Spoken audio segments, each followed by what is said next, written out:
Kompas Siang kami lanjutkan, Saudara. Kuasa hukum Peggy Setiawan mengklaim kejaksaan mengembalikan lagi berkas perkara Peggy ke Polda Jawa Barat. Menurut kuasa hukum, pengembalian 2 kali berkas menunjukkan kelemahan bukti dalam penetapan Peggy sebagai tersangka pembunuhan Vina dan Eki.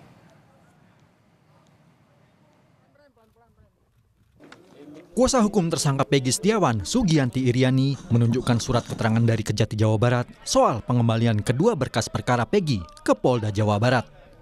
Dengan pengembalian 2 kali ini, Sugianti meyakini proses penetapan Peggy Setiawan sebagai tersangka kasus Vina dan Eki kurang bukti dan tidak sesuai prosedur. Karena itu ia meyakini hakim dalam putusan sidang pra-peradilan besok pun akan membebaskan Peggy.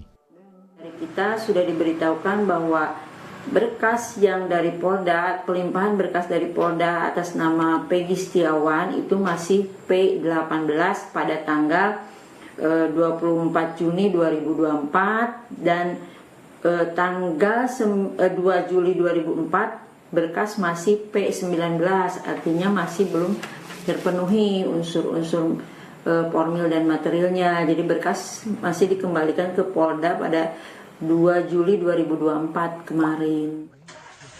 5 hari adu bukti di sidang pra-peradilan Peggy Setiawan, kuasa hukum Polda Jawa Barat yakin pihaknya telah membuktikan penetapan Peggy Setiawan sebagai tersangka kasus pembunuhan Vina dan Eki 8 tahun lalu sudah sah menurut hukum.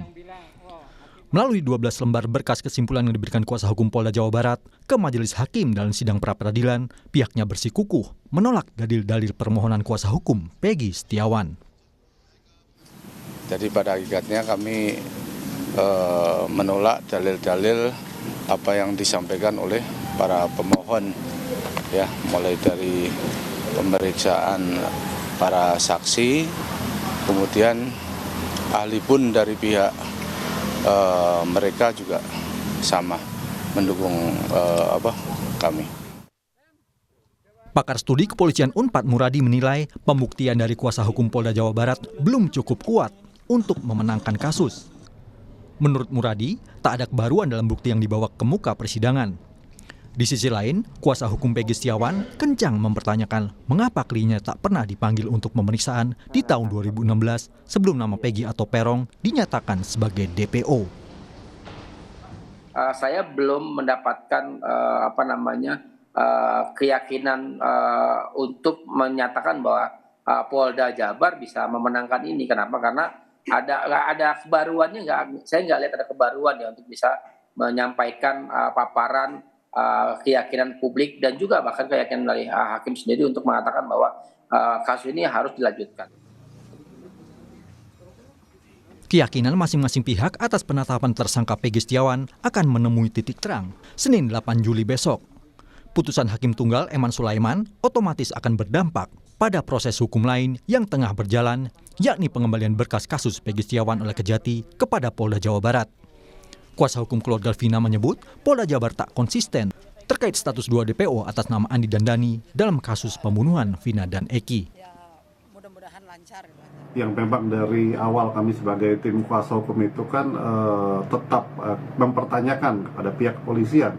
Karena dari 3 terduga DPO itu sudah jelas perannya masing-masing, ini gimana, yang lain seperti apa. Karena kalau misalkan tiba-tiba dianggap fiktif, berarti kan semua amar putusan, semua putusan-putusan dari pengadilan, dari pihak kepolisian sendiri pun kan semua berarti kan harus berubah.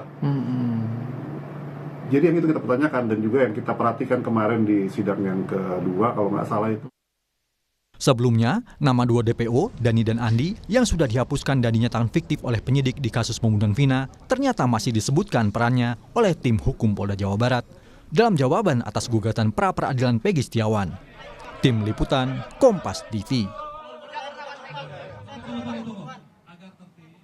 Untuk mengetahui persiapan sidang putusan pra-peradilan besok, kita terhubung dengan jurnalis Kompas TV, ada Vida Alatas dari Bandung, Jawa Barat. Vida, selamat siang. Bagaimana persiapan kedua pihak menghadapi sidang besok, Vida? Ya, selamat siang Dipo dan juga saudara. Tentunya yang tengah sama-sama dilakukan oleh kedua belah pihak, baik itu pemohon yakni Peggy Setiawan maupun termohon yakni Polda Jawa Barat, ini adalah menunggu sidang pra-peradilan yang akan digelar besok Senin 8 Juli 2024. Karena sejumlah rangkaian sidang pra-peradilan ini telah dilakukan Dipo dan juga saudara sejak 1 Juli hingga 5 Juli lalu, di mana mulai dari pembacaan permohonan dari pihak pemohon yakni Peggy Setiawan, lalu juga replik, duplik, dan juga agenda pembuktian. Di mana dalam agenda pembuktian tersebut ada 4 orang saksi dan juga 1 ahli pidana yang dihadirkan oleh pihak Peggy Setiawan, dan juga sudah ada 1 ahli pidana yang dihadirkan oleh pihak Polda Jawa Barat. 4 orang saksi yang dihadirkan oleh pihak Peggy Setiawan dalam sidang pra-peradilan dengan agenda pembuktian kemarin ini adalah untuk kemudian menguatkan alibi terkait keberadaan Peggy Setiawan pada waktu kejadian, tepatnya tanggal 27 Agustus 2016, yang tengah tidak berada di Cirebon, melainkan sedang berada di Bandung untuk kemudian mengerjakan proyek bangunan begitu Dipo dan juga saudara. Sementara kalau kita melihat Dipo dan juga saudara dari ahli pidana dari masing-masing pihak ini juga sudah memberikan pandangan mereka terkait kemudian prosedur penetapan tersangka dari Peggy Setiawan. Dan kalau kita melihat Dipo dan juga saudara, secara garis besar sebetulnya perbedaan inti dari pendapat ahli pidana kedua belah pihak ini terletak pada syarat dasar penetapan seseorang sebagai tersangka, di mana kalau kita menilik dari pendapat atau pandangan ahli pidana dari Polda Jawa Barat, ini menyebut bahwa dasar penyidik menetapkan seseorang sebagai tersangka ini hanyalah berdasarkan 2 alat bukti yang cukup. Itu tentunya pandangan ahli pidana dari Polda Jawa Barat ini berdasarkan pasal 184 ayat 1 KUHP, di mana disebutkan bahwa dalam menetapkan tersangka ini harus berdasarkan pada minimal 2 alat bukti yang cukup. Dan kalau kita melihat dari ahli pidana yang kemudian dihadirkan oleh pihak Peggy Setiawan menyebut bahwa keabsahan penetapan seseorang sebagai tersangka berdasarkan kemudian peraturan Mahkamah Konstitusi tentang larangan peninjauan kembali putusan pra-peradilan pasal 2 ayat 2 dan juga pasal 184 ayat 1 KUHP ini tentang penetapan tersangka memang harus kemudian adanya 2 alat bukti yang cukup dan perlu ditambah 1 barang bukti yang kemudian mendukung. Dalam hal ini yang digarisbawahi oleh pihak Peggy Setiawan ini terkait kemudian perlunya adanya tambahan barang bukti yang mendukung, apalagi menurut pandangan dari ahli pidana yang dihadirkan oleh tersangka atau pihak pemohon yakni Peggy Setiawan, kasus yang saat ini tengah diuji di pra-peradilan ini adalah kasus pembunuhan berencana dan juga perlindungan anak, di mana penetapan tersangka ini berdasarkan laporan Dipo dan juga saudara dan bukannya berdasarkan tangkap tangan.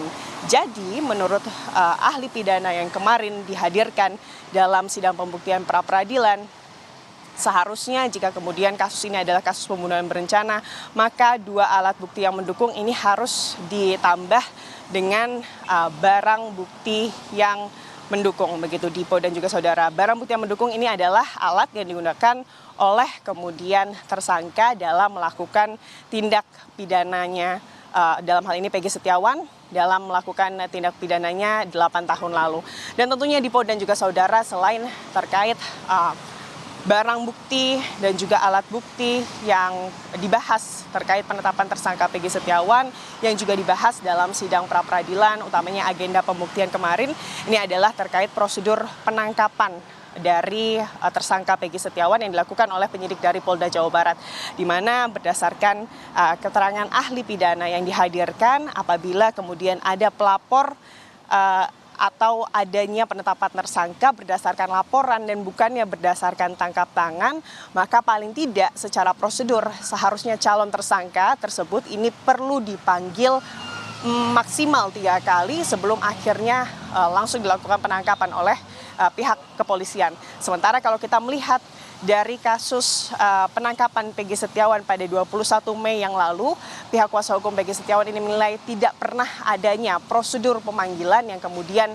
dilakukan oleh pihak penyidik dari Ditreskrimum Polda Jabar, sehingga mereka menilai bahwa penangkapan dari tersangka Peggy Setiawan yang dilakukan oleh pihak kepolisian ini tidak sesuai prosedur.